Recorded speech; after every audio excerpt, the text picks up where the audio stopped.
Donna and I have been married for 8 years. We graduated from college together and got married a year later.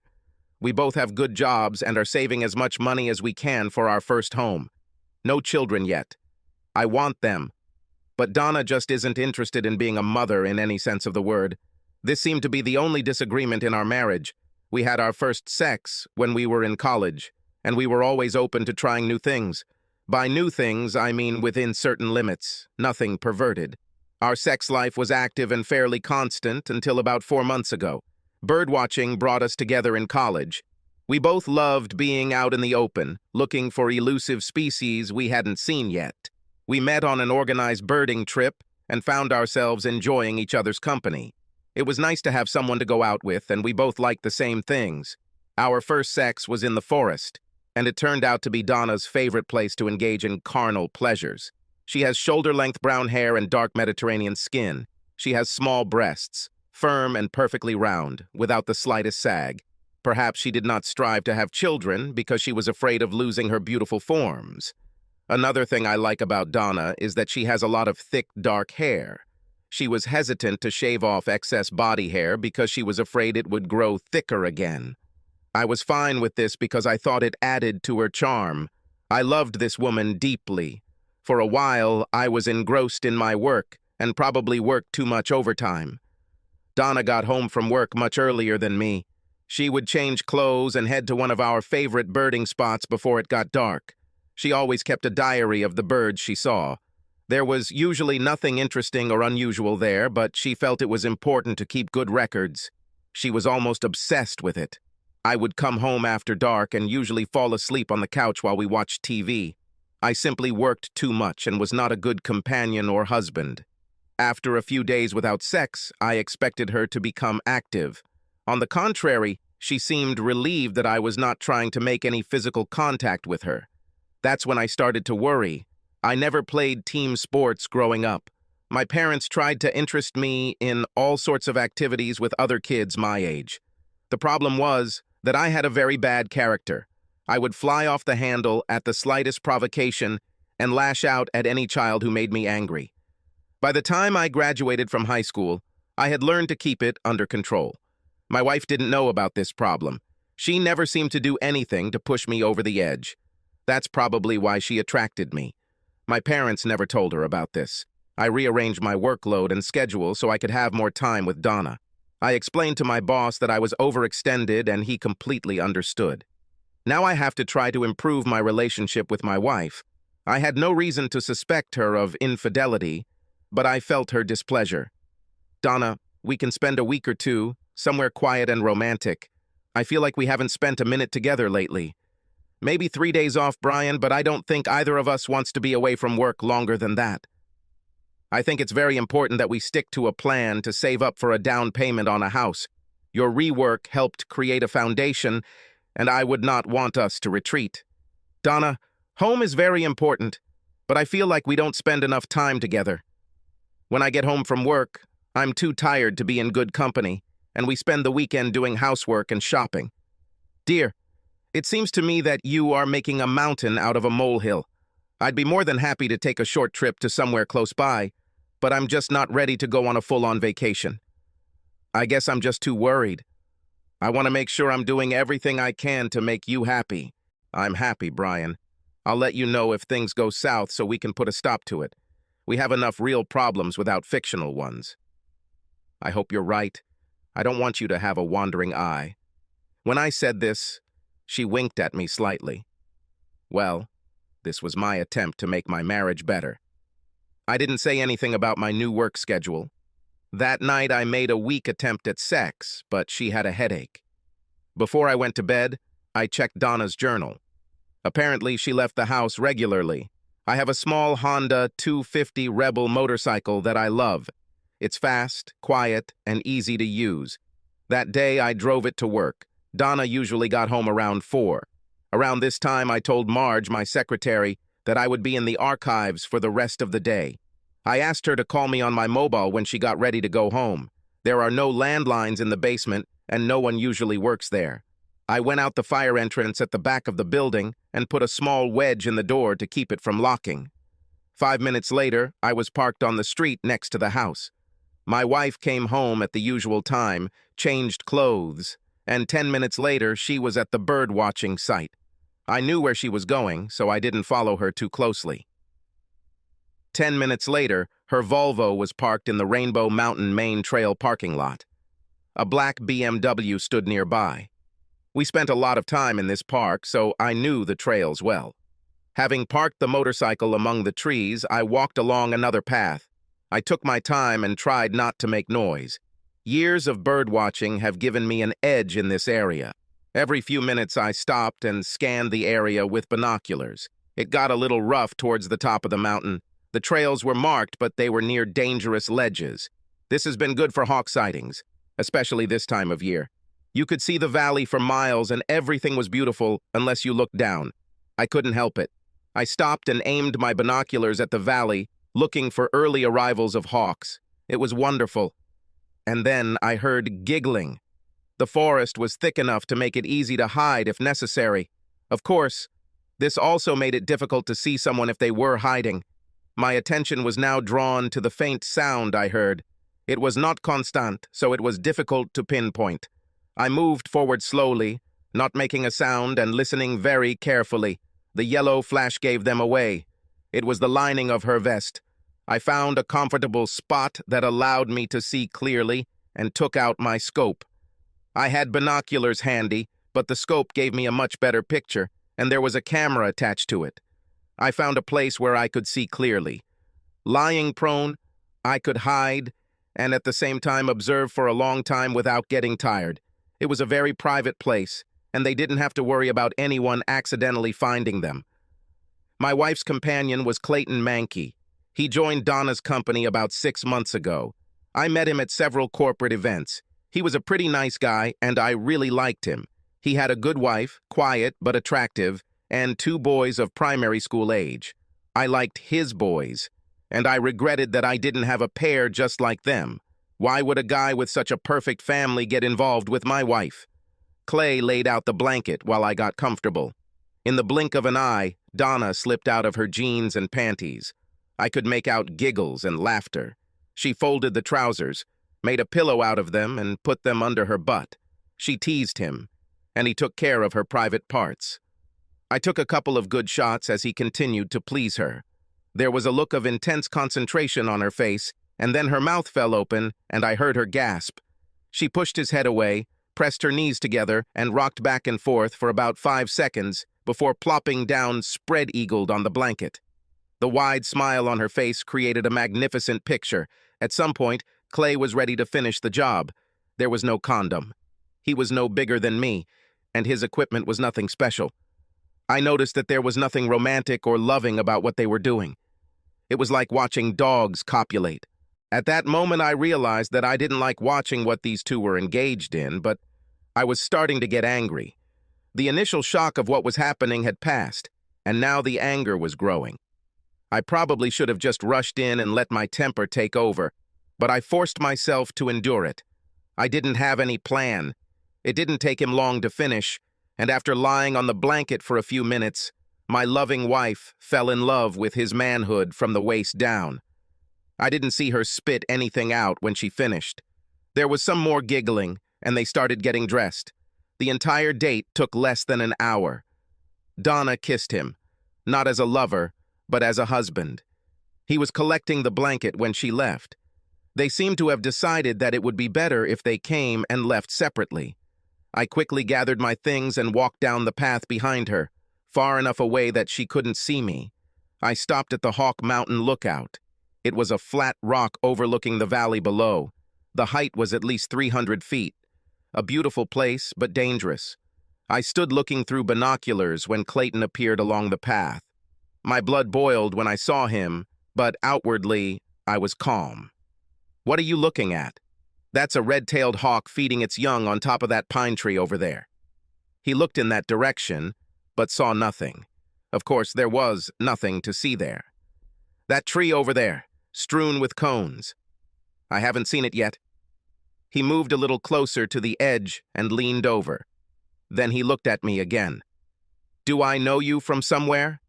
"Yes, we have already met." I'm Brian Powers, Donna's husband. His eyes went wide. The last thing he said was, "Oh, damn," as I gently pushed him over the edge. For the next few moments, everything went as if in slow motion.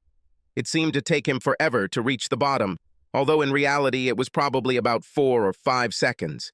As I looked over the edge, my cell phone rang. Clay was lying face down, his leg tucked under his body in an unnatural position. I looked at him in fascination for a minute while I answered the call. "Hey, Marge, what's going on?" "I'm leaving. Are you going to stay there all day?" "No, I'm already finishing. I'll be back upstairs in about 10 minutes. "Okay. I left 2 letters on your desk that need to be signed. I have to send them in the morning." "No problem. Thank you, Marge. See you tomorrow." It took me over 10 minutes to get to the office, but it didn't matter since Marge left anyway. Before heading home, I swapped my hiking boots for Oxfords. The boots ended up in a dumpster a few blocks from work. Donna was surprised to see me home so early. Clayton's body was not found until the next day. It was on the evening news, and Donna was upset. He didn't come to work today. Everyone wondered if he was sick, but his wife said that he had not returned home yesterday. What the hell was he doing on Rainbow Mountain? He wasn't into bird watching or anything like that, was he? Donna faltered slightly. No, I do not think so. Did you go there yesterday after work? No, I needed to do some laundry. I wonder if anyone saw anything. During the week, there are not many people there. Well, I guess I better get the black suit out of mothballs. Donna glanced at me quickly. She seemed upset because I was a little flighty. Sorry, honey. I know you two work together, and I didn't mean to take his death lightly. That night, I noticed her crying quietly when we went to bed. I said nothing. 2 days later, they visited me at work. Hello, I'm Detective Felix Green. Do you have time to answer a few questions for me? No problem. How can I help you? Mr. Powers, did you know Clayton Mankey? He worked in the same place as my wife. We're not friends or anything, but we've met at a few social events. Is this because of the accident at Rainbow Mountain on Tuesday? We're just trying to make ends meet. That's great, but I don't see how I can help you. It sounds like your wife was close friends with Mr. Mankey, and we just want to make sure you weren't upset about their relationship. What relationships? I have no idea what the hell you're talking about. My wife worked with Clayton Mankey, and that was the extent of their relationship. I see where you're going with this, and I don't like it. If you're going to make statements like that, I hope you have some facts to back it up. I spoke to your wife this morning, Mr. Powers.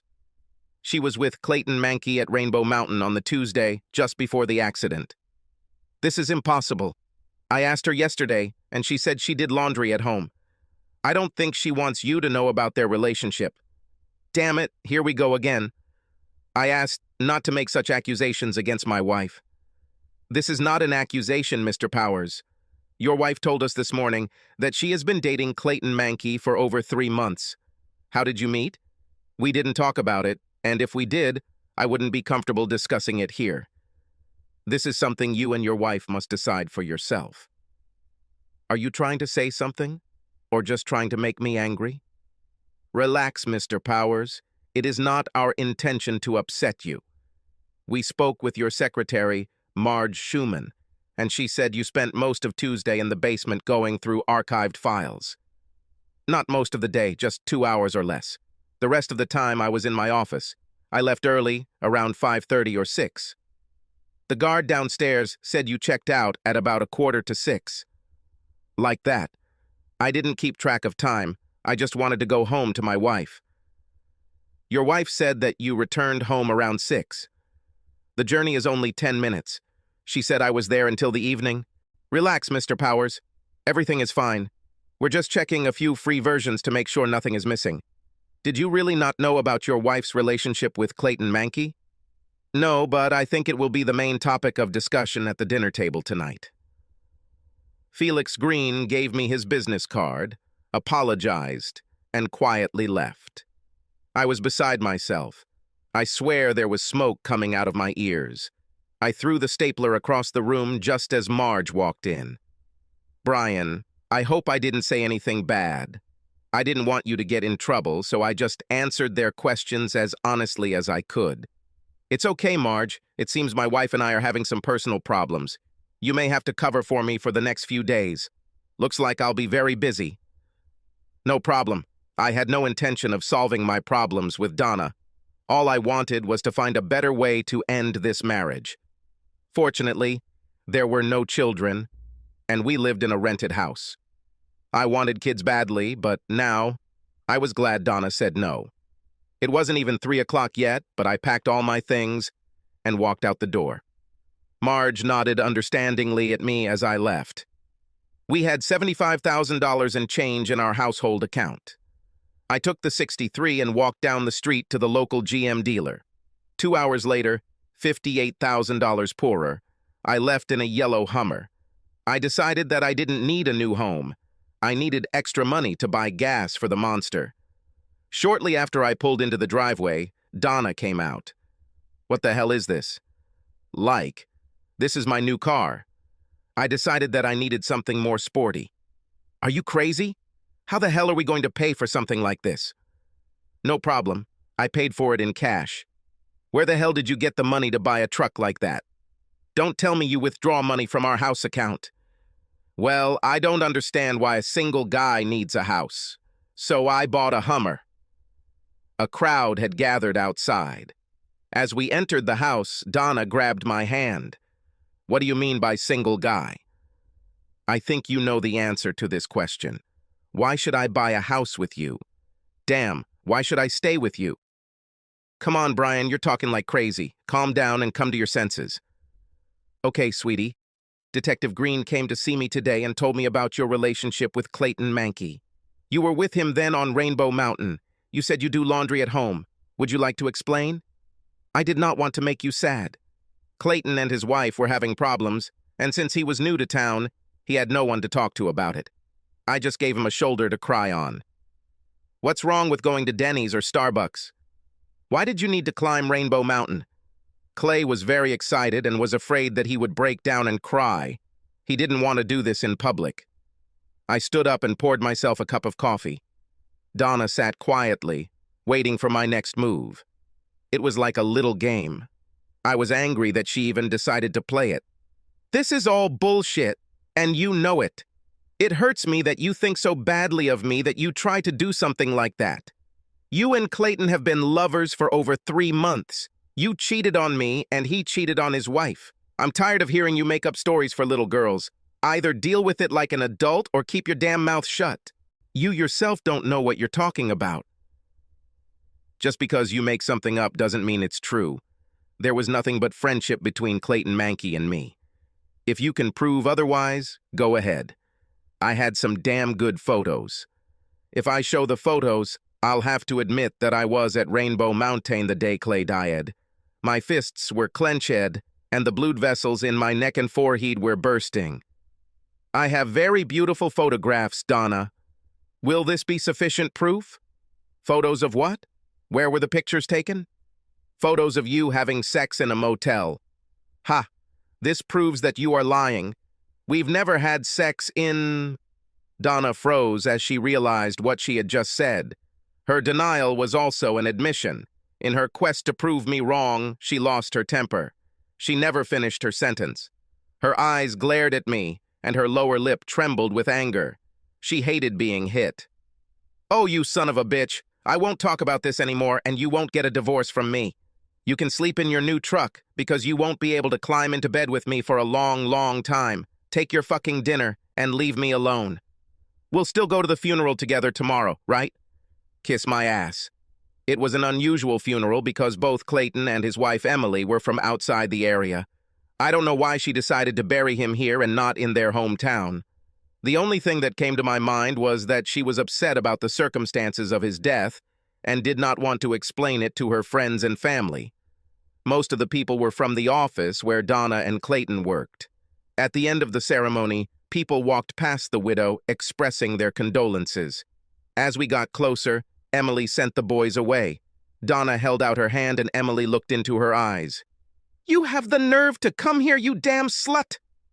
You destroyed my marriage, you destroyed my family, and you have the gall to come here to insinuate yourself into it. If I ever see you again, I will tear you to pieces. This is a promise." Donna looked at her with her mouth open. She didn't know what to say or do. She wanted to say something, but changed her mind, turned, and walked to the car. Several people nearby heard all this. I looked at Emily Mankey, who was watching my wife leave. There was hatred in her eyes. "I'm very sorry if she offended you in any way. I'm sure it wasn't intentional." "Oh, grow up. She cheated on you and you defend her. What kind of weakling are you? Go comfort your slut. You're just annoying me. And I don't need that right now." I nodded slightly at her and walked back to the car. Donna didn't say anything on the way home, but when we got home, she unloaded on me. "Oh, you son of a bitch. Why did you insist that I go to this damn funeral just so they could make me look like a fool?